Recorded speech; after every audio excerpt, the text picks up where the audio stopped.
Honorable Minister, Member for Mico South, Prime Minister, Minister for Finance, Economic Growth, Job Creation, External Affairs, Public Service, Leader of Government Business. Madam Speaker, I beg to lay the following motion standing in my name.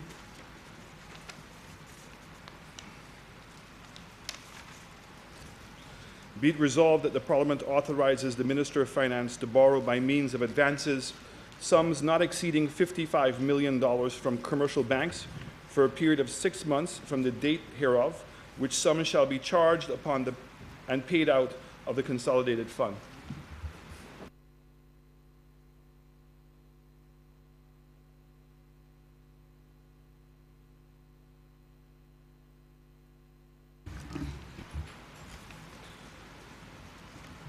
Whereas as provided by Section 38(1) of the Finance Administration Act, Cap 1501, that the Minister of Finance may, by resolution of Parliament, borrow money from a bank or other financial institution by means of advances to an amount not exceeding in the aggregate the sum specified in the resolution to meet current requirements, and as such, resolution shall not have effect for any period exceeding 6 months.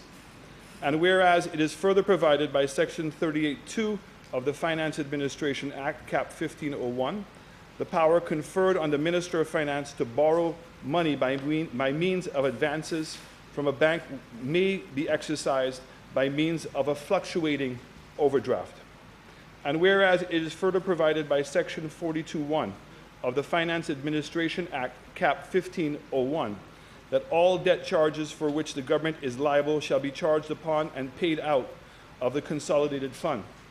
And whereas the Minister of Finance deems it necessary to borrow by means of advances from commercial banks sums not exceeding $55 million as follows. The Royal Bank of Trinidad and Tobago, EC $2.2 million.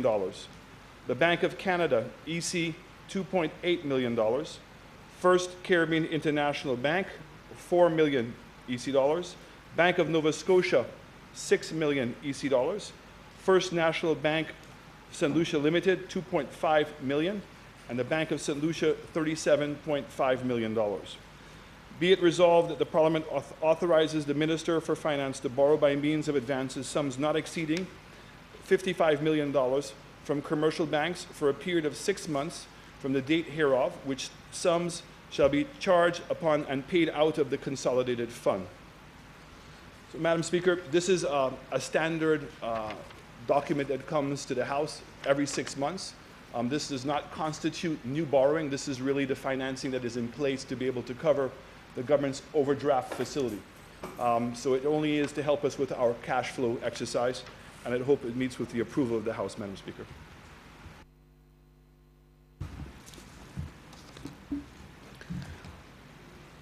Honourable members, the question is that Parliament authorizes the Minister for Finance to borrow by means of advances sums not exceeding $55 million from commercial banks for a period of 6 months from the date hereof, which sum shall be charged upon and paid out of the consolidated fund.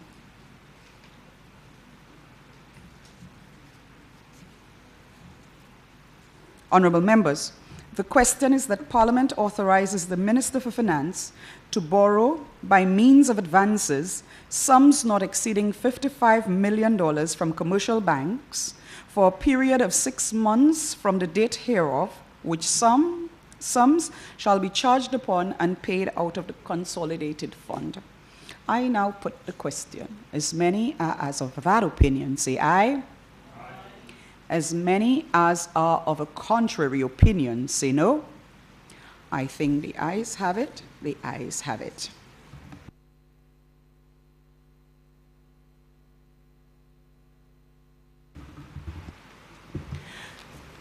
Member for Mico South, Prime Minister, Minister for Finance, Economic Growth, Job Creation, External Affairs, Public Service, Leader of Government Business. Madam Speaker, I beg to move the following motion standing in my name. Be it resolved that the Honourable House of Assembly do adopt the report of the Standing Finance Committee on the estimates of expenditure for the financial year 2017-2018 in the sum of $1,513,652,200 as a charge against the Consolidation Fund and other funds of the State of St. Lucia. Madam Speaker, I beg to move that this esteemed House now resolves to debate and approve government proposals for the revenue and expenditure estimates for the fiscal year 2017-2018.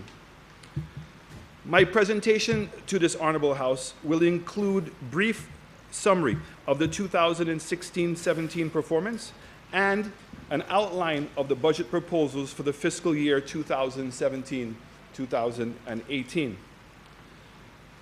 There was a marked improvement in the fiscal position of the central government, which was reflected in a narrowing of the fiscal deficit from a target of 3.2% of GDP in the budget to an estimated 1.4% of GDP.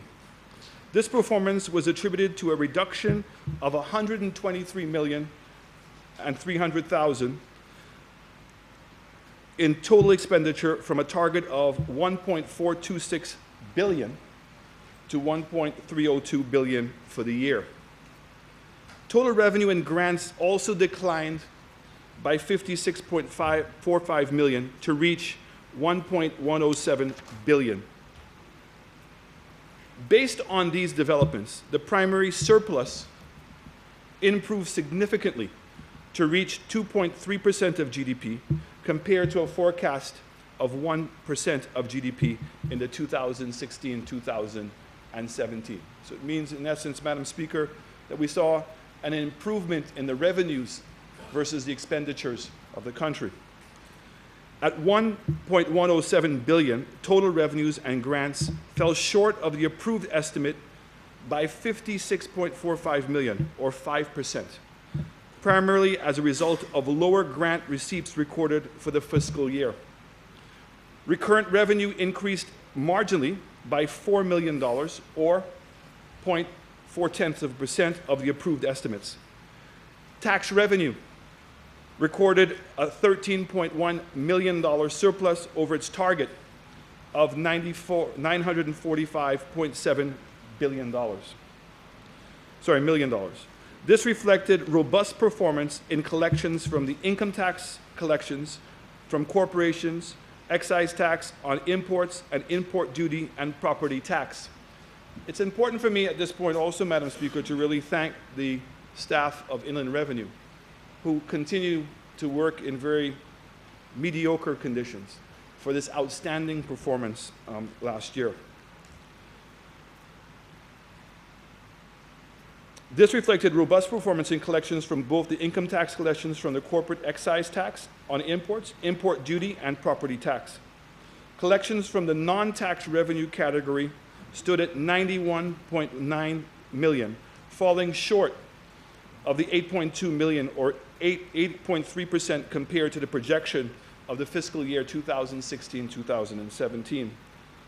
The underperformance of this category was primarily as a result of the lower than anticipated receipts from the CIP, which was partially offset by the receipt of the payout from the catastrophic risk insurance facility. As you remember, we had Hurricane Matthew, and we were able to receive some $10 million. There was a similar decline in grant receipts as the amounts expected from the donor agencies did not materialize. Madam Speaker, it is worth noting that the increase in recurrent revenue was offset by a 44.8% shortfall in grant receipts resulting from a lower than anticipated disbursements from donor agencies and friendly governments. Preliminary data reveals that recurrent expenditure is estimated to have recorded an outturn of $1.088 billion, which is equivalent to 98.9% of the approved budget. Spending on all major categories remained broadly in line with the estimates, except for goods and services, which exceeded the budgeted amount by $1.8 million. In the case of wages and salaries, the total outlay on personal expenses was in line with the budget, although expenditure on pension obligations exceeded the approved estimates by $8 million. Spending on transfers was lower than budgeted, resulting in a saving of $10 million, of which $3.3 million was applied to settle outstanding liabilities to the OECS Drug Service for medical supplies. Total interest payments on public debt is estimated to have amounted to $165.7 million, which was $4.7 million below the projection from the year. This was primarily as a result of lower level of disbursements being made on some loans from multinational and bilateral agencies. Unfortunately, Madam Speaker, the cause of that decline is because the thing that continues to cause us grief, which is the implementation of our capital programs. And some of the projects that were due to start did not start. And as a result of them not starting, we did not have to pay the debt for them. So while on one hand there is a savings, but it's something that we must be mindful of and we must pay attention to in terms of the implementation of our capital projects. Capital spending was again seriously affected by the delay in receipt of some grant funds, as well as delays in implementation of capital projects for various reasons. Overall, capital expenditure is estimated to have achieved a utilization rate of 65.9%. So that's the number that we have to focus on. And unfortunately, in the last couple of years, the best that we have done was about 72%. But on average, it has been between 66 and 65% of implementation. The 2016-17 budget, as at $214.9 million, capital expenditure was below budget by $111 million and $41.9 million lower than the outturn for the corresponding period in 2015. So what that means is that we were below budget by $111 million in terms of what was projected. But in relation to what the actual outturn was, we were only $41.9 million short. So again, this is a significant